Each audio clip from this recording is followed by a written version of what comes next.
मैंने भी ये तय किया था कि मैं अपनी सैलरी से अपनी माँ को एक बार हवाई जहाज का सफर जरूर कराऊंगा। अब हालात ऐसी हैं, आप बेहतर जानते हैं, हमने देश भी जानता है, सब लोग जानते हैं कि गरीब आदमी हवाई जहाज में सफर नहीं कर सकता। प्रधानमंत्री जी तो कहा था बहुत दिन पहले कि चप्पल वाला जो है हवाई जहाज में सफर करेगा, लेकिन आज हालात ऐसे, किराया भाड़ा इतना बढ़ गया है, नीतियां हैं उसकी वजह से कि गरीब आदमी सफर नहीं कर सकता। जाता हूँ मीटिंगों में, जाता हूँ, पूछता हूँ महिलाओं से, कभी हवाई जहाज सफर किया? मैं लाखों लोगों से मिल चुका, आज तक गरीबों ने हाथ नहीं उठाया सर कि उन्होंने हवाई जहाज का सफर किया, हेलीकॉप्टर का भी नहीं किया है। कितने लोगों को हेलीकॉप्टर बताइए आप? कुछ नहीं आपके पास आंकड़े, सब लोग मिलकर गरीबों को चलना चाहते हैं, गलत है सर। हेलो दोस्तों, आज की इस वीडियो में हम देखेंगे सदन में चंद्रशेखर आजाद ने बताया कि उन्होंने एक सपना देखा था कि मैं अपनी मां को हवाई जहाज में सफर कराऊंगा, और आगे क्या कहा वो आप वीडियो में खुद देखिए। आपने मुझे मौका दिया, इसके लिए धन्यवाद। मैं अपने व्यक्तिगत जीवन में, मेरे आज भी याद है, मेरी माँ ने एक बार मुझसे कहा कि मेरे मामा बहुत गौरवशाली हैं कि उनकी बिटिया ने उनको प्लेन का सफ़र करा दिया। क्योंकि हम गांव से आते हैं, किसान परिवार से हैं, तो हर चीज़ की हमारे लिए अहमियत है। मैंने भी ये तय किया था कि मैं अपनी सैलरी से अपनी माँ को एक बार हवाई जहाज का सफ़र जरूर कराऊंगा। अब हालात ऐसी हैं, आप बेहतर जानते हैं, हमने देश भी जानता है, सब लोग जानते हैं कि गरीब आदमी हवाई जहाज में सफ़र नहीं कर सकता। प्रधानमंत्री जी तो कहा था बहुत दिन पहले कि चप्पल वाला जो है हवाई जहाज में सफ़र करेगा, लेकिन आज हालात ऐसे, किराया भाड़ा इतना बढ़ गया है, नीतियां हैं उसकी वजह से कि गरीब आदमी सफर नहीं कर सकता है। गरीब आदमी तो ट्रेन में एसी के डब्बे में सफर नहीं कर सकता, इस तरह की हालात। तो मेरी मंत्री जी से मांग है कि कोई व्यवस्था ऐसी की जाए कि जो करोड़ों महिलाएं देश की हैं, करोड़ों परिवार ऐसे जिन्होंने सपना ही देखा हवाई जहाज को जाते, उनको भी एक बार मौका मिले कि हवाई जहाज का सफर करने। तो अगर किराया सस्ता होगा तो शायद वो प्रयास कर सकते हैं, उनके बच्चे प्रयास कर सकते हैं। साथ साथ वायु यात्रा में सेफ्टी सिक्योरिटी का बहुत ज्यादा ध्यान रखने की जरूरत है। कई बार हादसे हुए हैं, कई चीजों पर हमें गौर करना है। साथ साथ ज्यादातर एयरपोर्ट जो है वो प्राइवेट हो गए, और प्राइवेट होने की वजह से कर्मचारियों का शोषण होता है। कर्मचारियों की, क्योंकि हमारे यहाँ बेरोजगारी बहुत है, तो कर्मचारियों को वहां काम करने में जो सैलरी मिलती है उसमें एक बार का टिकट भी नहीं आता कई जगह पे। तो मेरी आपसे ये आग्रह है कि जिन लोगों जो प्राइवेट हो गए वहां भी सैलरी कम से कम न्यूनतम वेतन इतना होना चाहिए, 20,000 रुपए, कि वो अपने परिवार का भी और सफर भी वो कभी कर ले, ऐसा मौका भी उन्हें मिलना चाहिए। साथ साथ प्राइवेट होने की वजह से SC ST OBC के बच्चों को जो नौकरी मिल जाती थी वो भी जीरो होगी।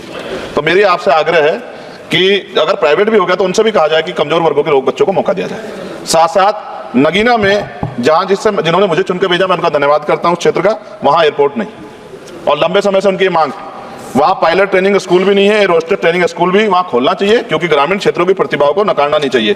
साथ साथ मेरा जिला जो है सहारनपुर, वहां एयरपोर्ट पुराना है, वो डिफेंस का है सरसावा में, लेकिन वहां से पैसेंजर जो है यात्रा के लिए कोई सुविधा नहीं। और साथ साथ एक जगह है छुटमलपुर, क्रांतिकारी जगह है, जहां पैदा हुआ क्रांतिकारी जगह है ही वो सर, तो वहां पे भी हवाई पट्टी की जो है स्थापना जो है सरकार को करानी चाहिए। हमारे लोगों को, छुटमलपुर के लोगों को बहुत अच्छा लगे और फायदा भी होगा, बहुत सारा जो है आसान हो जाएगा जनता के लिए। और सुबह से हम प्रयास कर रहे हैं सर कि हमें बोलने का मौका दिया। यहाँ छोटी पार्टियों के लिए थोड़ी समस्या है और 2.5 घंटे इंतजार का मौका मिल रहा है।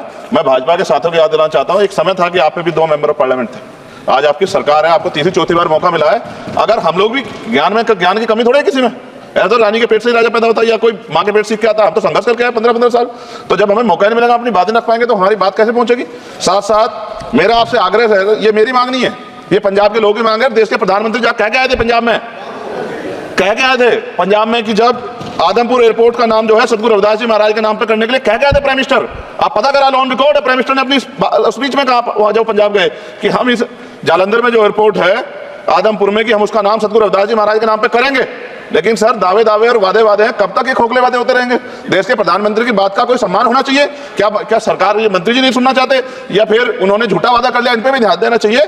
लेकिन साथ साथ मेरी मांग भी है, मैं पुनः इस बात को दोहराऊंगा सर, कि गरीब लोग, मैं गांव में जाता हूं, मीटिंगों में जाता हूं, पूछता हूं महिलाओं से, कभी हवाई जहाज सफर किया?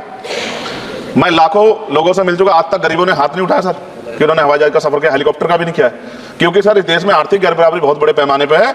गरीब पैदा होता है, मर जाता, ना अच्छा इलाज मिलता, ना सुविधाएं मिलती, बस उसका जीवन है कि वो पैदा हो गया, ऐसा लगता है मजबूरी में पैदा हो गया, उसको पैदा ही नहीं होना चाहिए था। इस देश में कमजोर वर्गों के लोगों का भी सम्मान होना चाहिए, उनको अवसर मिलना चाहिए। सरकार की योजनाओं में गरीबों की हिस्सेदारी होनी चाहिए, इस बात का ध्यान जो है सरकार को रखना चाहिए। और अगर सरकार नहीं रखती है तो वो सरकार सर गरीबों की नहीं हो सकती है। नौजवान जो है मंत्री सरकार ने दिए हैं, और मुझे उम्मीद है कि एक नौजवान दूसरे नौजवान के दर्द को और गरीबों के दर्द को और ग्रामीण क्षेत्रों के दर्द को समझेगा। और मुझे भरोसा है आपके ऊपर, आपकी शैली के ऊपर, क्योंकि पिछली बार भी विषय उठा था। हम जाते हैं सब लोग कि आप इस बात को इस बार सफल करने में कामयाब हो जाएंगे। मेरी मंगल कामनाएं भी है कि कोई गरीब परिवार आपको प्रार्थना करे, दुआएं करे कि आपने उनको ये मौका दिया। वरना आदमी पैदा होता है भारत में और गरीबी में मर जा, हजारों साल चला, अभी आजादी के 75 साल बाद भी अगर ये नहीं हो पा रहा है तो इस पे हमें गौर करना चाहिए कि क्यों नहीं हो पा रहा। कई सीनियर साथी हमारे यहाँ हैं, मैंने उनको प्लेन चलाते हुए देखा, मेंबर पार्लियामेंट होते भी। मेरा विश्वास है कि अगर इधर से भी और उधर से भी सब लोग जनता के विषय में सोचेंगे तो जनता की जिंदगी आसान होगी, जो कि अभी नजर नहीं आती। और मैं फिर आपसे आग्रह करूंगा, आप चेक कराइए, SC ST OBC के बच्चों को वैसे ही नौकरी नहीं मिल रही है, और जब ये पूरा सेक्टर प्राइवेट हो जाएगा तो क्या रिजर्वेशन करेंगे हम लोग?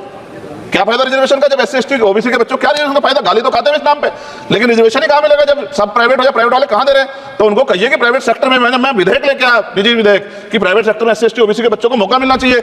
सुप्रीम कोर्ट का एक ऑर्डर, चर्चा हुई इसमें कि भाई क्रिमिनल होगी। कितने अरबपति बने आप लोग? कितने लोगों पे हवाई जहाज बताइए? SC ST के लोगों पे कितने लोगों पे हेलीकॉप्टर बताइए? आप कुछ नहीं है आपके पास आंकड़े। सब लोग मिलकर गरीबों को चलना चाहते हैं, ये गलत है सर। मैं आपका धन्यवाद करूंगा पुणे सर, और क्योंकि हम ही कोरम पूरा करते हैं सर, देख लीजिए आप, हम ही बैठे कोरम पूरा करते हैं। हमें विश्वास है अपने देश की पार्लियामेंट पे कि आज नहीं तो कल इस पार्लियामेंट से गरीबों के लिए कानून बनेंगे और गरीबों के लिए पॉलिसियां बनेंगी और गरीबों को भी सम्मान का जीवन मिलेगा, ऐसा हमें विश्वास है। मैं आपका धन्यवाद करता हूं और मुझे उम्मीद है नौजवान हमारे मंत्री से कि वो गरीबों की बात को सुनेंगे और हम लोगों की पीड़ा को समझेंगे और हमारे क्षेत्रों में काम कराने का। धन्यवाद।